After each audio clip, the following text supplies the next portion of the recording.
एक दिन राजा के दरबार में एक व्यक्ति आया जिसके पास 2 गायें थीं। वह व्यक्ति राजा के सामने पहुंचा और बोला, महाराज, आपके राज्य में इतने विद्वान पुरुष हैं, आपके मंत्रिमंडल में इतने बुद्धिमान लोग हैं। मैं एक साधारण सा प्रश्न पूछना चाहता हूं। क्या आप मुझे यह बता सकते हैं कि इन 2 गायों में मां कौन है और बेटी कौन?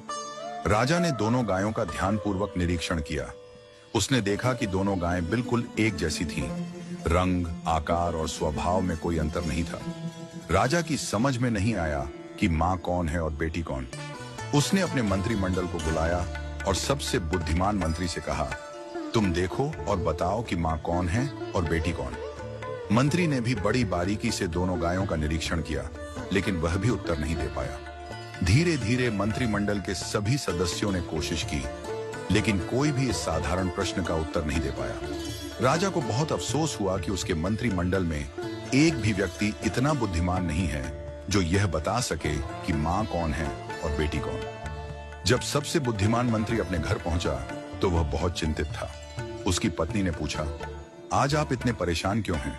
क्या हुआ? मंत्री ने कहा, आज राजसभा में एक व्यक्ति 2 गायें लेकर आया था और पूछा कि इनमें मां कौन है और बेटी कौन। हम सबने देखा, लेकिन दोनों गायें एक जैसी दिखाई दी। कोई भी यह साधारण सा उत्तर नहीं दे पाया। मंत्री की पत्नी मुस्कुराई और बोली, कल मुझे भी राजसभा में ले चलिए, मैं इस प्रश्न का उत्तर देने की कोशिश करूंगी। अगले दिन जब राजसभा पुनः लगी, मंत्री ने राजा से अपनी पत्नी को सभा में लाने की अनुमति मांगी। राजा ने अनुमति दे दी। मंत्री की पत्नी को बुलाया गया और दोनों गायों को भी सभा में लाया गया। मंत्री की पत्नी ने कहा, महाराज, मुझे एक अवसर दें। उसने दोनों गायों के सामने घास के एक एक टोकरे रखवाए। जब दोनों गायें घास खाने लगीं, तो थोड़ी देर बाद मंत्री की पत्नी ने घोषणा की, यह गाय मां है और यह गाय बेटी है। वह व्यक्ति जो गायें लेकर आया था, उसने तुरंत सहमति जताई और कहा, आपने बिल्कुल सही पहचाना। राजा ने आश्चर्य से पूछा, तुम्हें कैसे पता चला कि मां कौन है और बेटी कौन?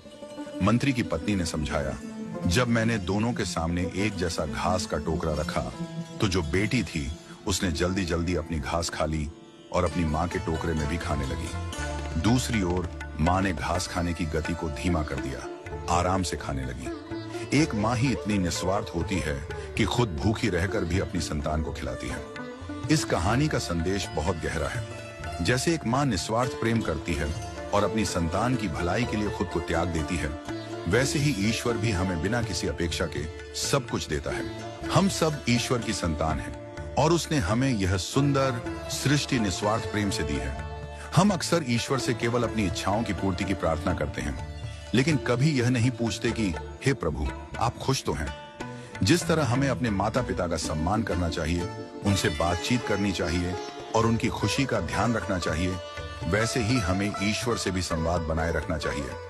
यदि हम अपने माता पिता से दिन में बस एक बार पूछ लें कि आप खुश तो हैं, तो उनके आशीर्वाद से हमारे जीवन में कभी दुख नहीं आएगा। पूजा पाठ या मंदिर जाना जरूरी नहीं, लेकिन माता पिता और ईश्वर से संवाद हमेशा बना रहना चाहिए।